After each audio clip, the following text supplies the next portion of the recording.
Affiche bien en vue, solution hydroalcoolique à disposition. Dans cette maison médicale, on a pris les précautions d'usage. En consultation, les questions sur le coronavirus sont nombreuses. Mais l'affluence, elle, ne dépasse pas celle d'une période hivernale normale. Et jusqu'ici, ce médecin ne fait état que d'un cas suspect. J'ai eu des patients qui revenaient justement de vacances d'Italie et qui justement avaient des symptômes. Et donc, eux, je leur ai donné un certificat pour qu'ils restent une semaine à la maison, comme c'est recommandé par les autorités. Parce que j'ai dû téléphoner à la cellule d'hygiène des autorités qui m'ont donné ce message-là. Je vais réévaluer leur état de santé dans une semaine. Et en fonction de ça, on prolongera l'arrêt de travail. Pour les personnes à risque, la visite à domicile est imposée pour préserver les patients dans la salle d'attente.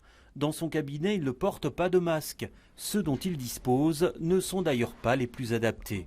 Ici, on réévalue régulièrement les mesures à prendre en fonction des consignes reçues. Les informations changent chaque jour. Et donc au début, on pensait que c'était 15 jours par exemple, et maintenant on sait que c'est une semaine quand on a un doute.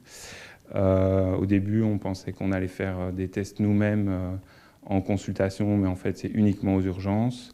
Et donc on a vraiment l'impression qu'en médecine générale, on n'a pas été beaucoup informés. En tout cas, on sait qu'on va l'être, que les autorités sont en train de prendre leurs dispositions, mais pour l'instant ça reste flou.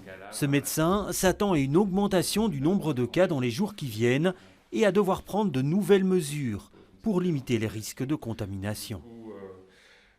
Les procédures qui étaient